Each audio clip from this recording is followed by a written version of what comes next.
Mo.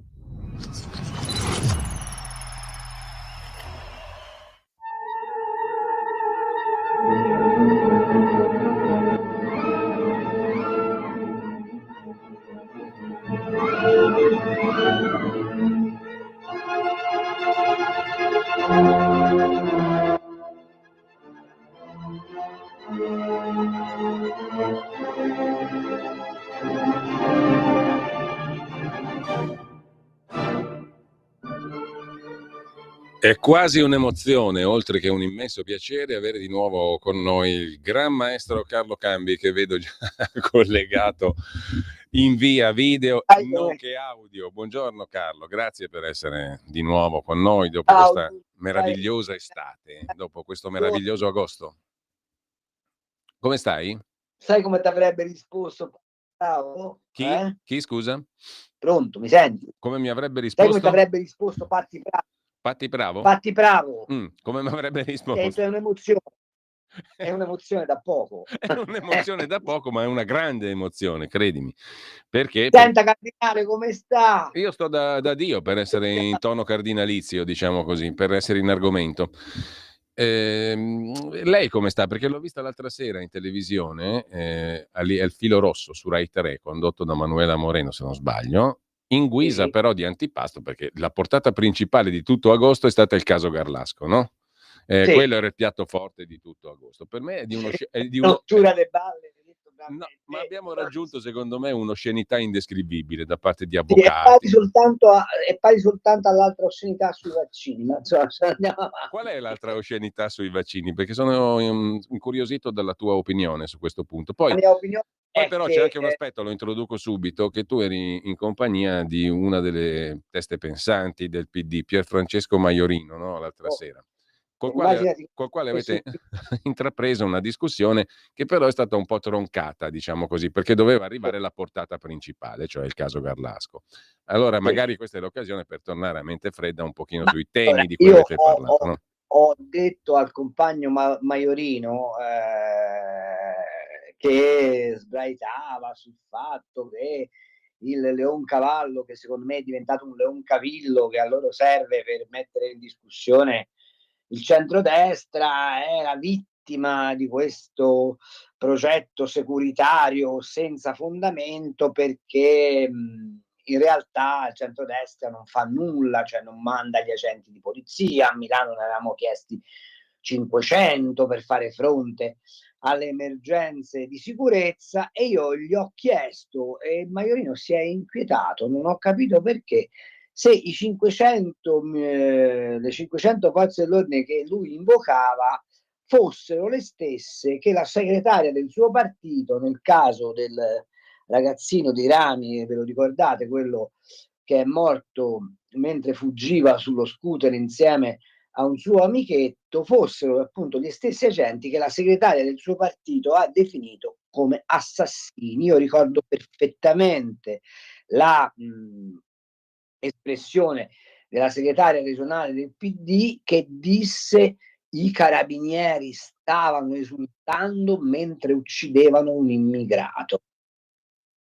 Maiorino ha detto che stavo dicendo idiozie, io avrei voluto replicare spiegandogli, dandogli la fonte di questa mia affermazione, ma ovviamente, come capita spesso a Rai 3, quando c'è di mezzo un esponente del PD, non ti è concesso di replicare. Ecco, allora volevo rassicurare e rendere edotto le nostre ascoltatrici e i nostri ascoltatori di Radio Libertà che effettivamente c'è la dichiarazione della segretaria regionale del PD che mi pare l'8 di gennaio disse, insieme a Sala che aveva dubbi sui carabinieri, insieme all'ex comandante della polizia che diceva che per fare gli inseguimenti basta prendere il numero di targa, insomma cose di queste fantasie, la segretaria del PD Lombardo disse: i carabinieri esultavano mentre stavano uccidendo un immigrato. E partiamo da lì per spiegarci alcune cose, perché in quella trasmissione si parlava anche di questo sito Moglie Mia, che io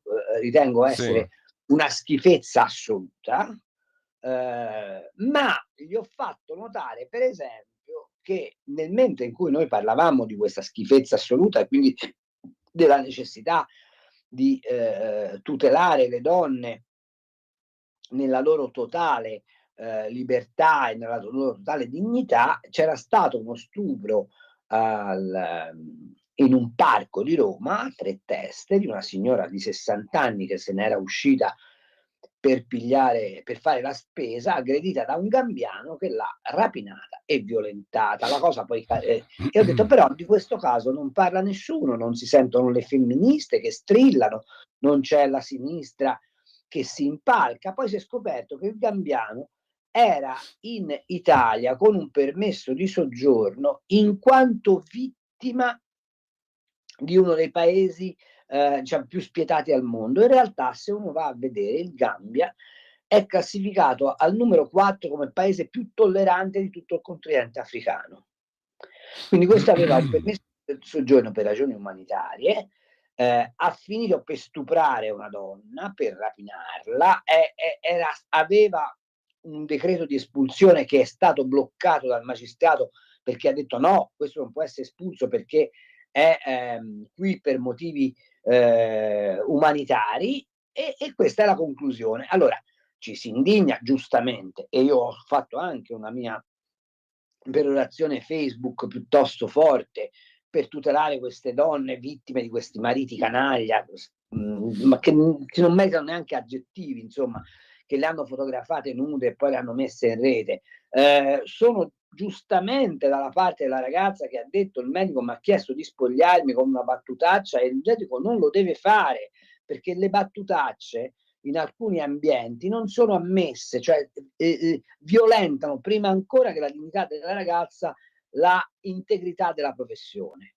Ma contemporaneamente pretenderei che di fronte ad uno stupro di una signora inerme condotto da una delle tante risorse vi fosse lo stesso rigore. Ebbene, di tutto questo sui giornali, a parte che ho visto che oggi il Corriere della Sera con un ritardo di 48 ore ce l'ha in prima, nessuno se ne è occupato. Ecco, quindi è di fronte a questa roba qua che io mi indigno, mi sono indignato anche con la Morero e vorrei che l'onorevole Maiorino, quando dice che qualcuno dice idiozie, misurasse le parole e si desse una calmatina perché lui ha sempre questo tono da professorino, ma non capisce una beata mazza. No, ma poi Carlo, se uno dice te hai detto un'idiozia, devi far replicare chi è stato addebitato di questa idiozia, no?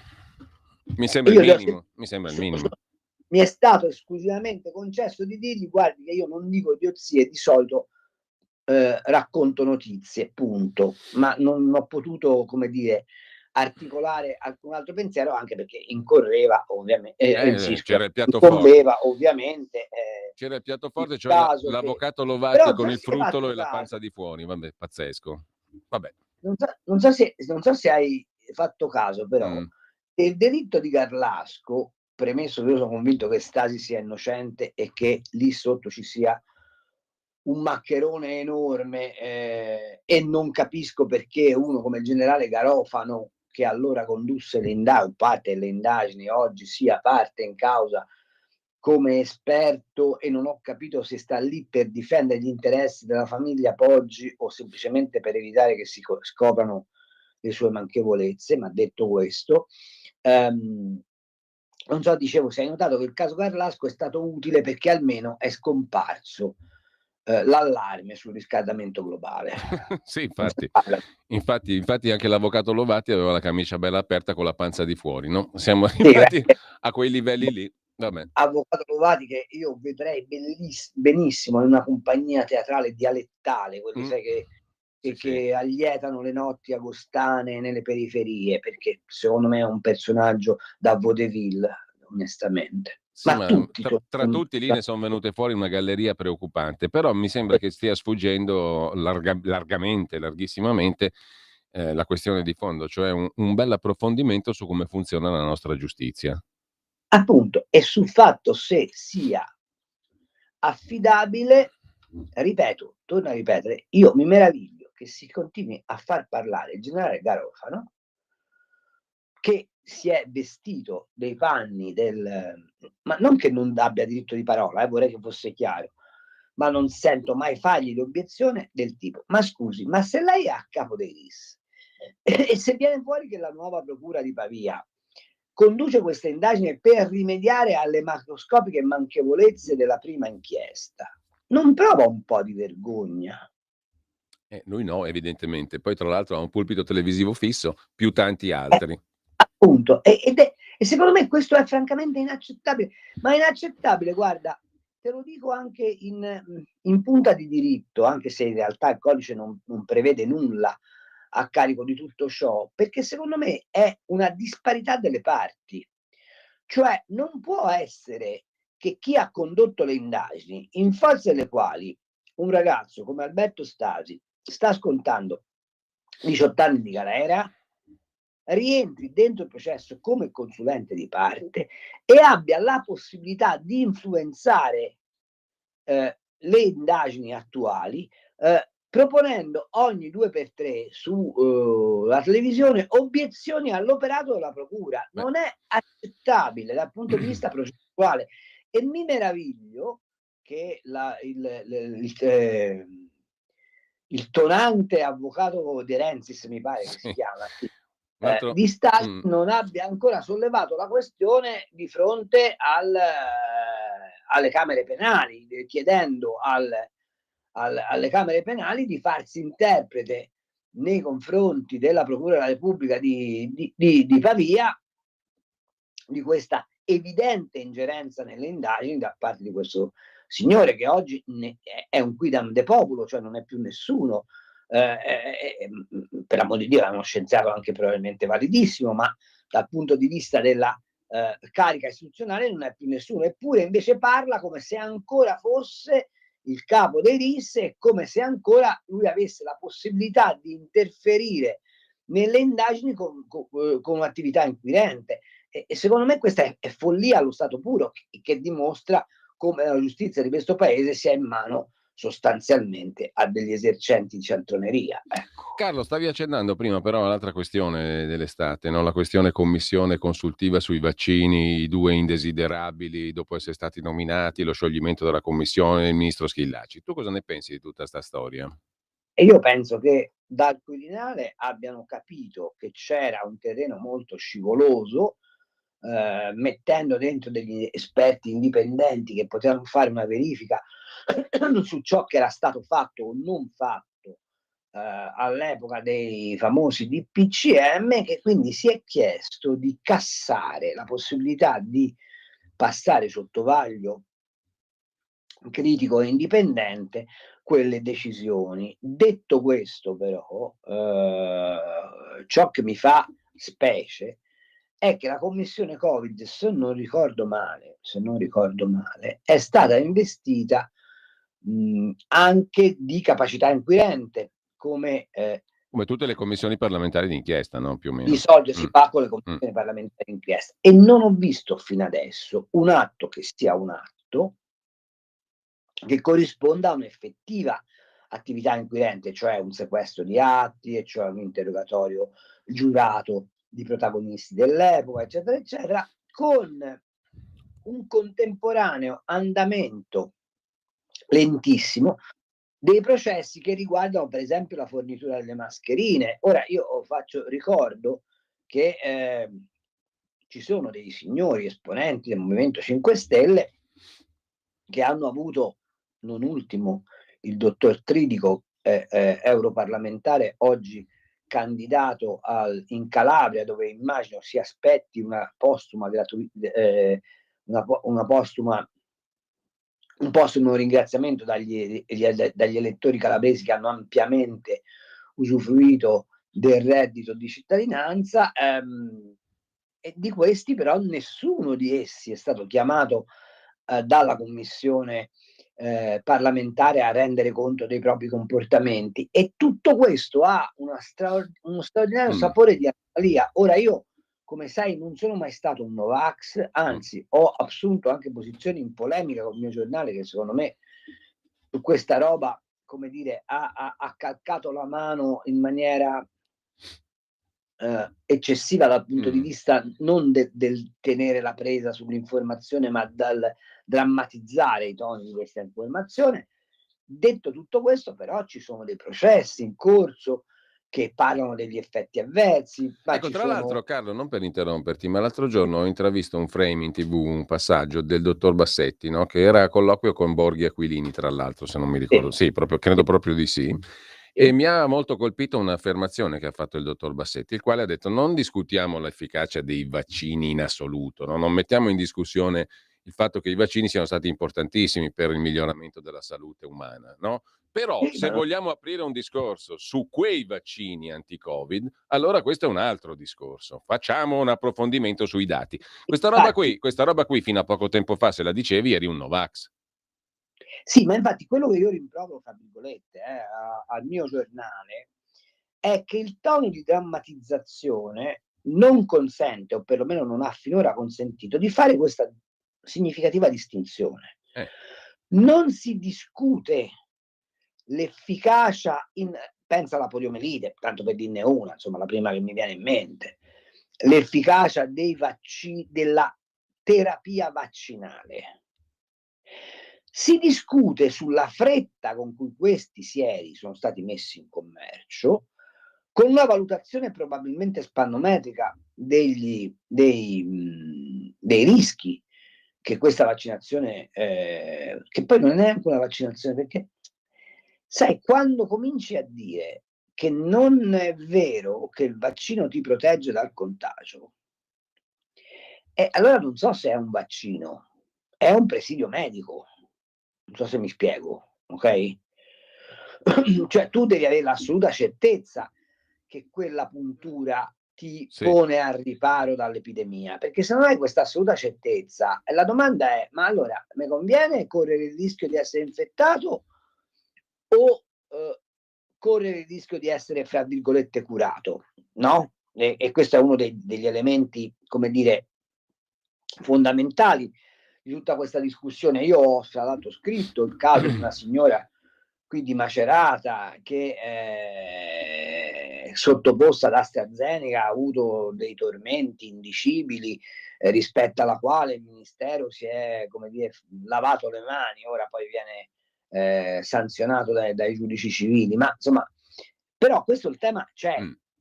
E il tema c'è: siamo sicuri che la tecnica del vaccino RNA messaggero, che è quella voluta disperatamente da Bill Gates, il quale finanzia l'OMS perché gliela autorizzi in accordo con Albert Bourla, il capo di Pfizer, sia la strada giusta? Perché quando noi avevamo i vaccini normali, diciamo così, cioè quelli che ci hanno fatto da bambini per la polio, che ci hanno fatto per il tifo, che ti fai quando vai in vacanza. Cioè io vorrei ricordare agli italiani che hanno assunto delle posizioni Novax assolute, che il 90% di noi, quando è andato in vacanza in paesi tropicali o in paesi africani, ha dovuto sottostare alle vaccinazioni senza le quali era sconsigliato andare in quei paesi, ok? Voglio dire, pensa all'assurdità. Si è scatenata una psicosi da febbre del Nilo, con la zanzara del Nilo, che peraltro ha un'incidenza molto bassa dal punto di vista della possibilità dell'infezione, e che peraltro non si trasmette da uomo a uomo, ma è la zanzaretta che fa questo mestiere. Bene, chiunque di noi sa che se vai in zone umide dell'Africa ti devi vaccinare contro la zanzara del Nilo, così come devi fare contro il colera, così come devi fare contro il tifo, così come devi fare contro una serie di malattie tropicali che proprio perché noi apparteniamo ad un altro emisfero ci sono sconosciute, ma così come noi abbiamo sterminato le popolazioni africane all'epoca del colonialismo, perché gli abbiamo portato delle malattie con le quali loro non erano mai entrati in contatto e che quindi non avevano il corredo anticorporale sufficiente per contrastarle. Questo è il vaccino. E dichiararsi contro questa prassi è folle, è da stupidi, è come terapiattisti. Altro conto è invece dire: mi devi dire se, come hai gestito l'emergenza Covid, con questa corsa all'iniezione forzata, facendo strame anche dei diritti costituzionalmente rilevanti, con uno strumento debolissimo qual è il DPCM, cioè un provvedimento amministrativo è stato un comportamento corretto o meno, e se il fondamento scientifico di tutto ciò è sufficientemente solido. Ecco, a queste domande, che sono domande elementari ma mi pare anche chiarissime, fino adesso sono arrivate risposte contraddittorie e confuse, ed ecco perché dico che quella di Schillaci mi pare francamente una pantomima. Sarebbe corretto che la Premier chiamasse Schillaci e gli dicesse: Ministro, non già per la sua autonoma determinazione di nominare una commissione come lei meglio crede, che fa parte dell'autonomia delle sue scelte, ma per la caduta di credibilità della politica e dell'amministrazione che lei ha causato prima nominando e poi revocando sulla scorta di una specie di rivolta dei virologi. Questa commissione se ne deve andare perché non garantisce più l'autorevolezza. E la commissione Covid dovrebbe servire a qualcosa. Intanto però per esigenze tecniche, Carlo, dobbiamo fare un piccolo stop. Lo stop lo facciamo col calendario musicale in mano. Il 27 agosto del lontano 1972 i Grateful Dead, che tu ricorderai Carlo, tengono un concerto di beneficenza per la Springfield Creamery, un'azienda di yogurt di proprietà del fratello dello scrittore Ken Casey, scrittore della controcultura americana, autore del romanzo Qualcuno volò sul nido del cuculo, all'Old Renaissance Fairgrounds a Veneta, che in italiano fa Veneta, Oregon. E noi ci ascoltiamo... Va in scena Qualcuno volò sul nido del tuo... E intanto noi ci ascoltiamo il brano Ripple, e come ci ha osservato giustamente un attentissimo ascoltatore, un'emozione da poco era di Anna Oxa, no di Patti Bravo. Comunque noi ci ascoltiamo invece i Grateful Dead per un minuto e mezzo. Stai ascoltando Radio Libertà, la tua voce libera, senza filtri né censura. La tua radio.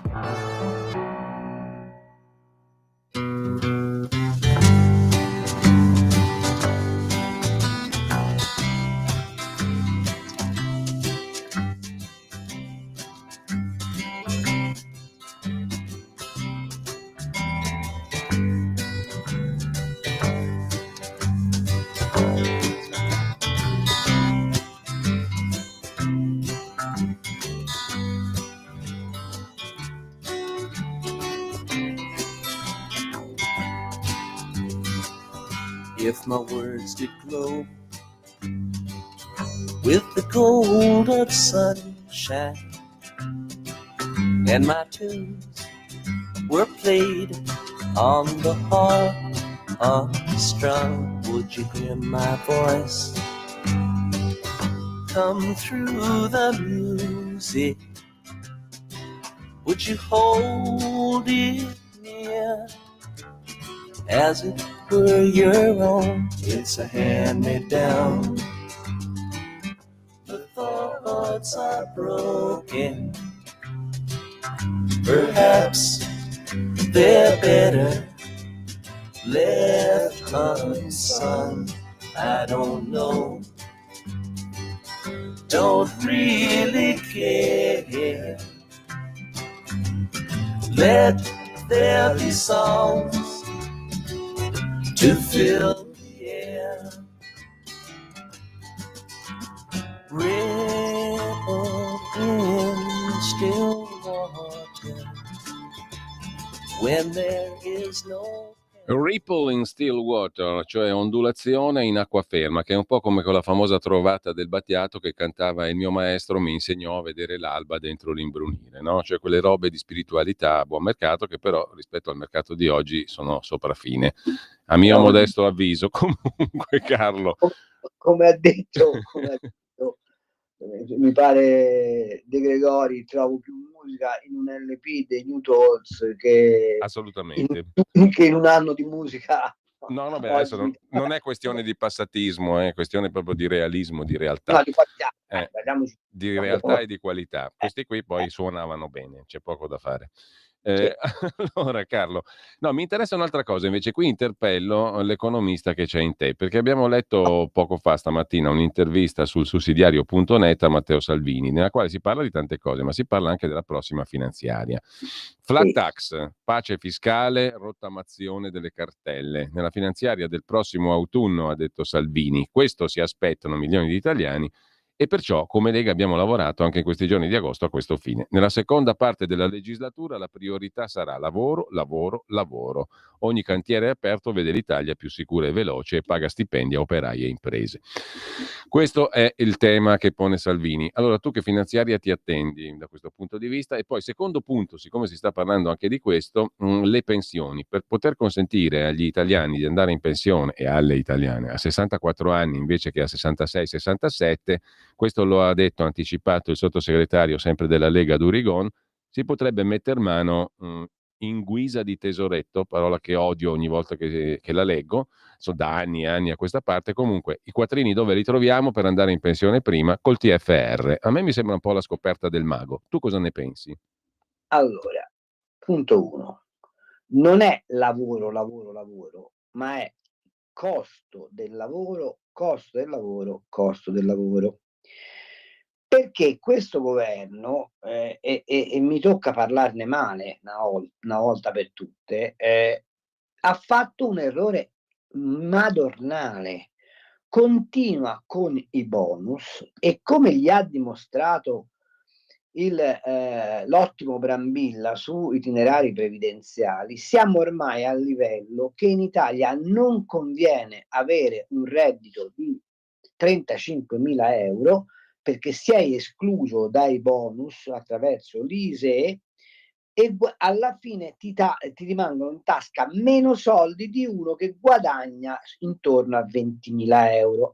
Allora, se lo scalino di 15.000 euro di reddito, parliamo sempre di lordo, quindi immaginate quale Bengodi sia, se lo scalino di 15.000 euro fa diventare sconveniente il lavoro perché si continua ad avere un approccio terzomondista al cittadino al quale devi dare il bonus perché non sai come fare a far quadrare i conti fiscali, puoi fare tutti i ragionamenti che vuoi, ma sei un governo che sta sbagliando e che non ha invertito la rotta rispetto alla retorica buonista, solidarista del centro-sinistra. Questo mi dispiace, ma va detto. Allora, Carlo, tra l'altro io notavo così proprio terra, ma proprio terra, che sono passati 3 anni dalle elezioni, con settembre adesso, 25, 22, 25. Siamo già poi in discesa verso la campagna elettorale. Allora, o si fa qualcosa di significativo, o se no qua il bilancio economicamente parlando e fiscalmente parlando, e da quel punto di vista che dicevi tu, costo del lavoro, che poi è fisco e anche assistenza, diciamo, allora il bilancio è un po' magretto, qua. È molto magretto, ma tieni presente che abbiamo di fronte 2 incognite. La prima incognita è il PNRR.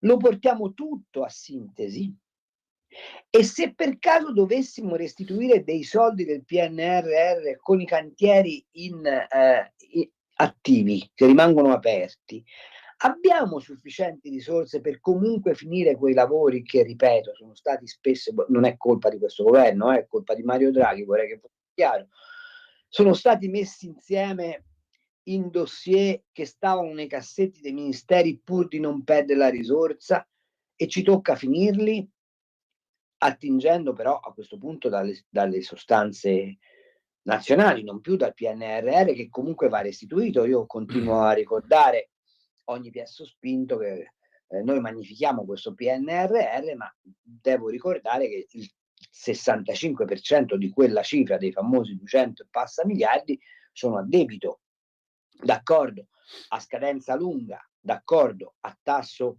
agevolato, ma comunque sono a debito e vanno restituiti.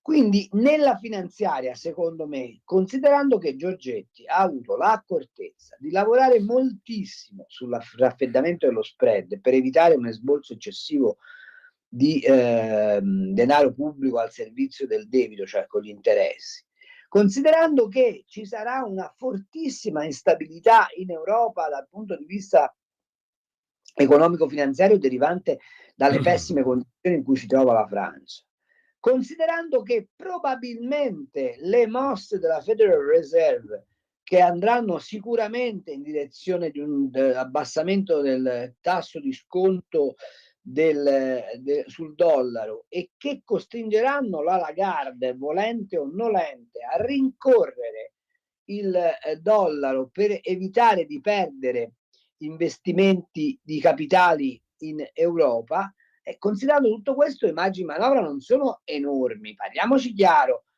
Diciamo che il governo ha a disposizione forse 8-9 miliardi sui quali costruire la manovra. Ora, a questi lumi di luna con 8-9 miliardi, immaginare di mandare la gente in pensione prima, tagliare le aliquote IRPEF. Faccio presente che la riforma fiscale, che è uno dei cardini del governo, del programma di centrodestra, ancora è lì, come ci ricorda ogni 2x3 l'ottimo Gusmeroli, in attesa dei decreti attuativi, e non se n'è ancora vista traccia. Faccio presente che è già cominciato da sinistra lo sfogo di sbarramento, perché la Corte dei Conti non più tardi di, mi pare, 24 ore fa, ha detto che la rottamazione delle cartelle è stato un boomerang perché non abbiamo raccolto ciò che ci aspettavamo come lotta all'evasione, e che probabilmente dal Quirinale arriveranno segnali molto forti per impedire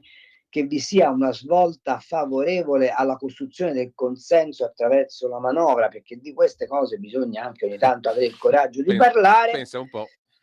Mi pare che le affermazioni di Salvini siano di grande buona volontà, ma di relativamente scarsa applicabilità. Senti, Pietro ci scrive al 340 6709 659 via WhatsApp. Chiedi a Carlo dove andrebbero a prendere i soldi per il reddito di cittadinanza in Calabria e Toscana. Ma è molto semplice dove vanno a prendere, con un'addizionale IRPEF regionale e la ridistribuzione in fase socialista di quella poca ricchezza che le due regioni generano nel ceto medio o medio alto, e la distribuzione a livello di nulla facenti, applicando poi probabilmente una di quelle discrezionalità delle regioni sulle quali francamente io avrei molto da discutere, perché non vogliono l'autonomia finanziaria in termini di imposizione, ma hanno poi lasciato l'autonomia finanziaria in termini di indebitamento, perché questa è la solita strategia della sinistra, probabilmente facendo un indebitamento della regione. Tanto il punto, sapete qual è? È che in Italia ormai i politici sono abituati all'idea che basta fare ciò che serve per essere rieletti, non ciò che serve per dare una prospettiva di lungo periodo. Per cui tu che fai? Sei tridico, prometti il diritto il reddito di cittadinanza in Calabria, indebiti la regione, ti votano, vinci le elezioni, poi alle prossime ti mandano a casa e la regione rimane ancora più indebitata, e chi se ne frega? Questo è l'atteggiamento comune della sinistra.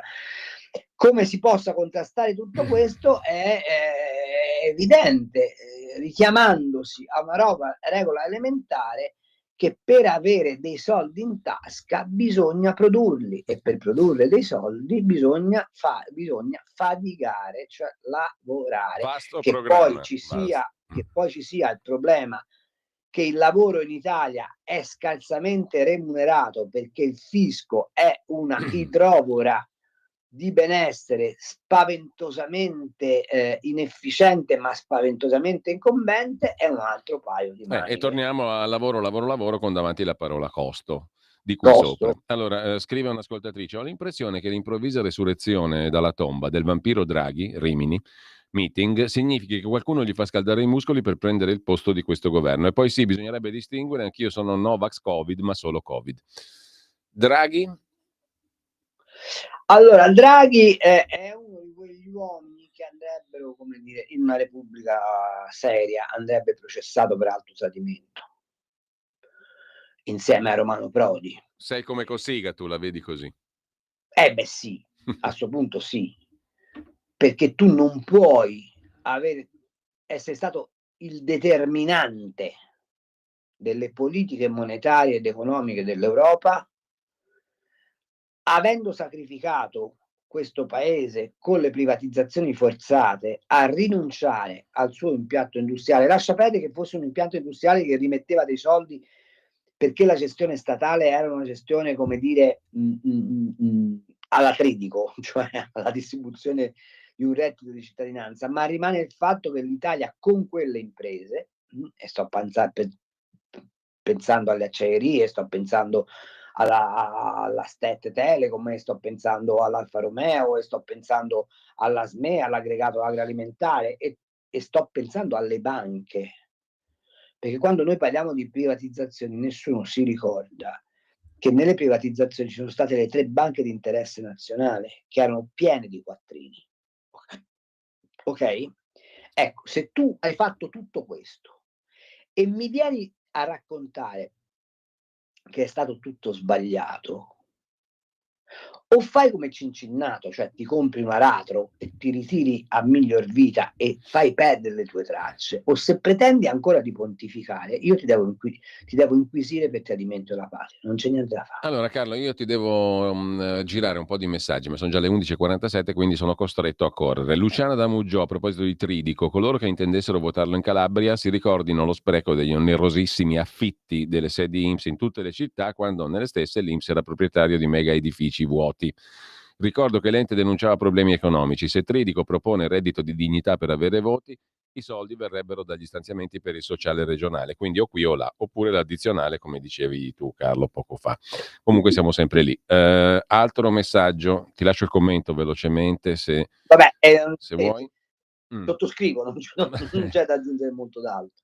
Allora, credo che in riferimento all'evasione e al pagamento delle cartelle, scrive Roberto, una soluzione ci sarebbe. Primo, fare una riforma totale del fisco e poi per chi non ha pagato un vero e proprio colpo di spugna, o meglio un pagamento irrisorio, 200 euro per tutti, per tutte le cartelle, dopodiché basta, si ricomincia di nuovo con un fisco semplice, equo. Nel contempo anche tassare il denaro alla fonte per formare una specie di accantonamento prima che entri in funzione il nuovo fisco, scrive Roberto. Che dici? Allora, tassare il denaro alla fonte è già fatto in questo paese, e la cosa che io vorrei che fosse chiara è che il centrodestra dovrebbe avere un programma che dice: tolgo le tasse dalle pensioni, perché le pensioni sono un reddito differito sul quale il cittadino lavoratore ha già pagato le tasse. E ho anche la vaga sensazione, Carlo, che questa mossa potrebbe mettere in circolo una bella quantità di soldi.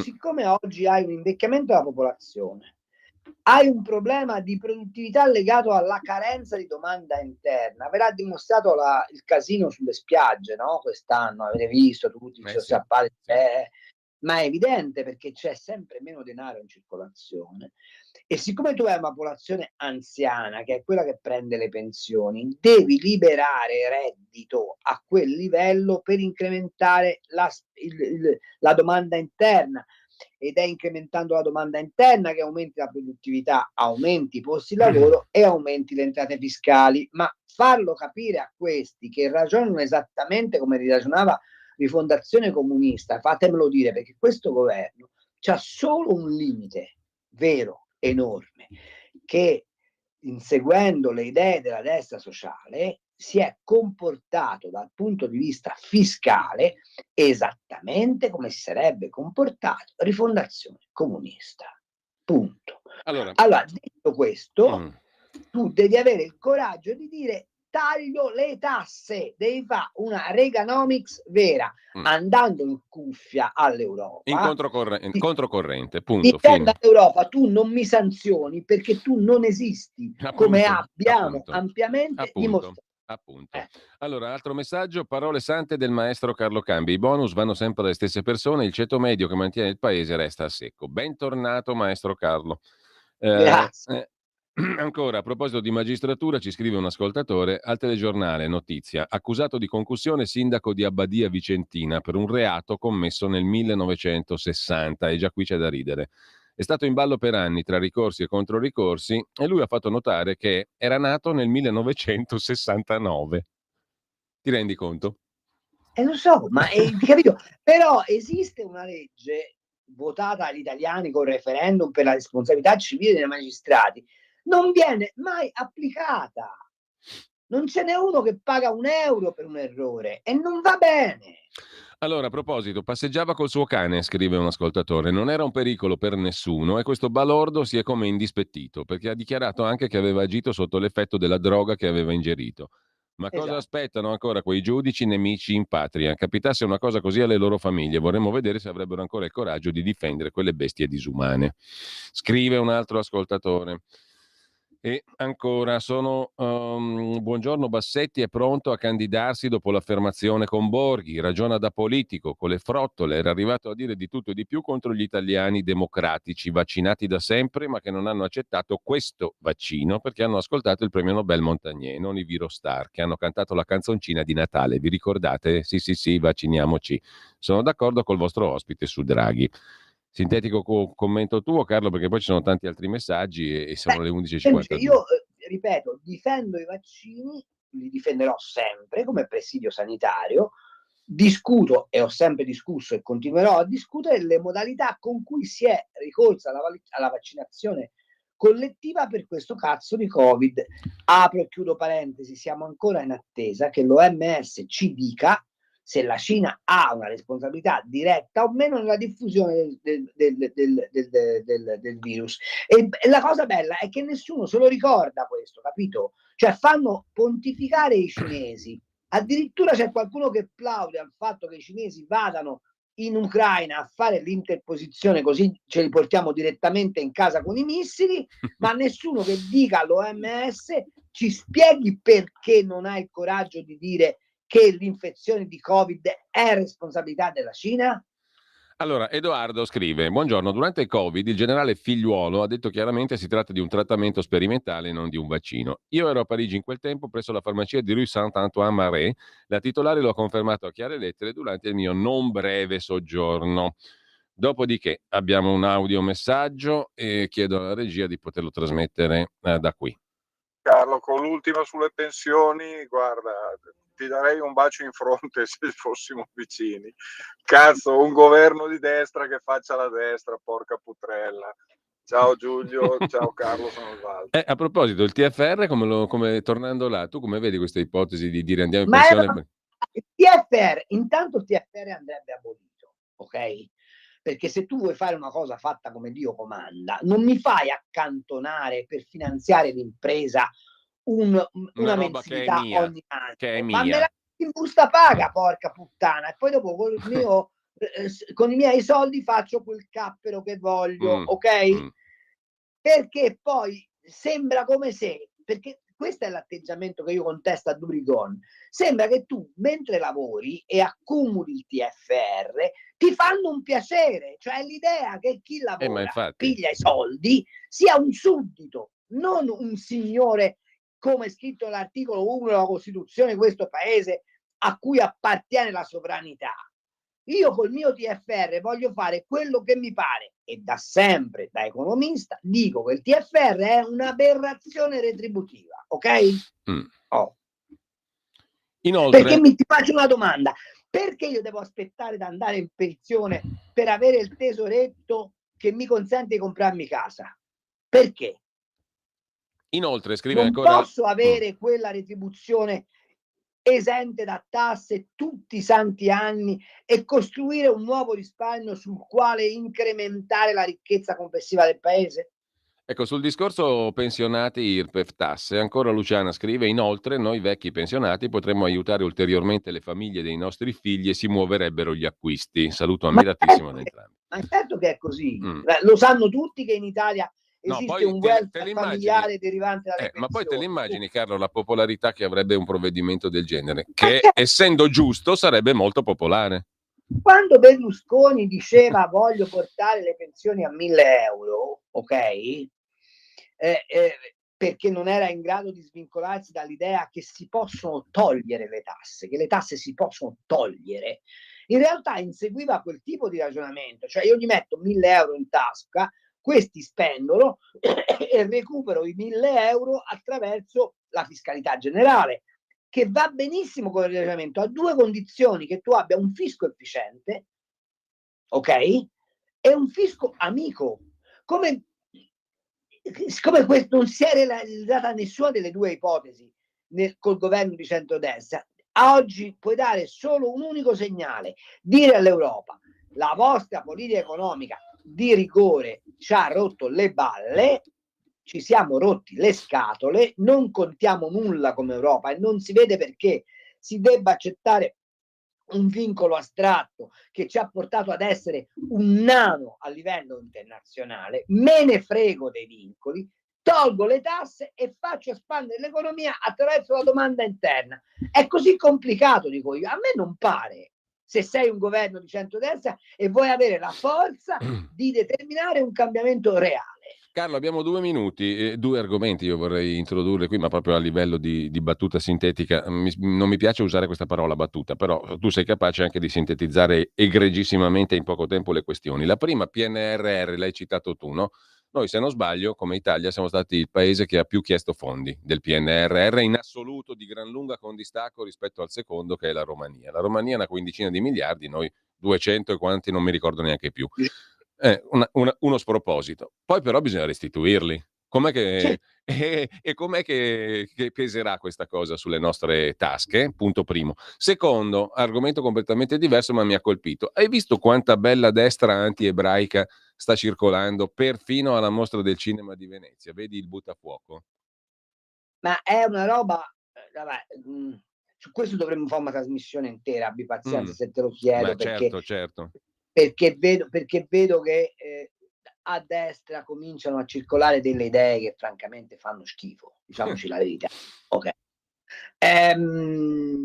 PNR, te l'ho già detto, il vero grande problema PNR, il primo grande PNR è se riusciamo a finirli questi cantieri, perché se non li finiamo noi dobbiamo restituire i soldi dell'inoptato, diciamo così, di quello che non è stato realizzato, per cui oltre al danno del dover restituire i soldi a prestito, che comunque peseranno più o meno per uno 0,2% sui prossimi bilanci nei prossimi 10 anni, avremmo la beffa di dover rifinanziare quei cantieri, quello sì, aumentando il debito pubblico, e sarebbe un problema molto serio. Sulla destra, che si sta scoprendo antisemita, fa parte di quel conformismo luogo comunista dal quale noi, anche la nostra destra, non è capace di liberarsi. No, va detto, per carità, Buttafuoco è un islamico, no? E lo ha propagandato anche che è islamico, però io mi sarei aspettato comunque una presa di posizione più intelligente e meno conformistica, diciamo così. Vabbè, ma non però puoi farlo, perché siccome Buttafuoco deve mantenere la sua poltroncina e deve essere assolutamente d'accordo con una parte di milieu di sciarpame culturale della sinistra, e siccome lui è anche un islamico ed è molto incline ai paesi arabi, gli fa comodo assumere questa posizione. Ma faccio notare un'altra cosa: c'è qualcuno che ha intervistato Magdi Allam su come oggi vengono trattati i cristiani nei paesi musulmani? Senti, lo portiamo qui da noi. C'è qualcuno che si è occupato di domandarsi se e in che misura le informazioni che arrivano dalla striscia di Gaza siano strumento di guerra per Hamas? Appunto. Allora, abbiamo 12 secondi di audiomessaggio, li sentiamo proprio in chiusura e poi musica. Mia moglie è dipendente INPS, è andata in pensione e gli verrà liquidata il TFR in 3 anni, a loro discrezione. Ciao. Bello, bellissimo, Carlo. Questa è una roba. No, ma poi va bene, nel pubblico ci sono delle robe, lasciamo perdere, perché poi spesso e volentieri noi ci abbiliamo col dipendente pubblico, no? Che guadagna, che non fa un piffero, eccetera. A parte che non è vero, perché ci sono un sacco di dipendenti pubblici che si fanno un mazzo tanto, basta che pensiate agli infermieri, tanto per dirne uno. Ma sì, ma ci sono queste distorsioni, cioè è uno stato in disfacimento per molti versi, e la Meloni, che ha concentrato tutta la sua popolarità sulla politica estera, ben facendo, vorrei che fosse chiaro, ben facendo, con quell'altro Tajani che non si capisce che cosa voglia dalla vita, però si è totalmente dimenticata del governare il paese nelle emergenze sociali più evidenti, che sono l'equità dello Stato nei confronti del cittadino. Ecco, un grande programma politico che secondo me la Lega dovrebbe portare avanti, la Lega o comunque chi vuole nel centrodestra, è l'equità dello Stato nei confronti del cittadino, cioè far tornare ad essere cittadino e non, come purtroppo anni e anni di governi di centrosinistra e di sinistra l'hanno ridotto a suddito. Allora, Carlo, io ti ringrazio, sono le 12:01 e noi chiudiamo calendario musicale in mano con un altro bel pezzo di quelli che non passa nessuno Però perché non fanno, non però fanno ti devo cassette. dire che, Dimmi, però ti devo dire che non si fa così, com'è che non si fa così? Beh, mi sento come la ragazzina sedotta e abbandonata. Perché oggi è stata un po' troppo veloce la trasmissione. Abbiamo avuto solo 50 minuti che sembrano un'eternità per tanti, ma per noi son pochi. Però Sto cercheremo di rifarci, Carlo. Intanto è stato veramente un grande piacere riaverti qui. Un abbraccione. Grazie ancora, Carlo. Ci sentiamo la Salutami Guida, settimana salutami prossima. Nico. È lì che dorme, E guarda, è lì che un dorme. abbraccio enorme a tutte le amiche e tutti gli amici di questo spazio di Radio Libertà, sperando che l'anno che sta per finire e quello che ci aspetta sia un anno completamente diverso da ciò che abbiamo trascorso. Condivido, mi associo, grazie a Carlo Cambi e buon Ciao. pomeriggio. Intanto ci ascoltiamo per chiudere, calendario in mano, dicevamo, musicale, 1925, 27 agosto, nasce a Bishopgate, Londra, Tony Crombie, batterista jazz, direttore d'orchestra inglese. Ascoltiamo qui un ritmatissimo pezzo che ci tira su di morale, Shortening Bread. Avete ascoltato Gli Scorretti, un antidoto al luogo comunismo.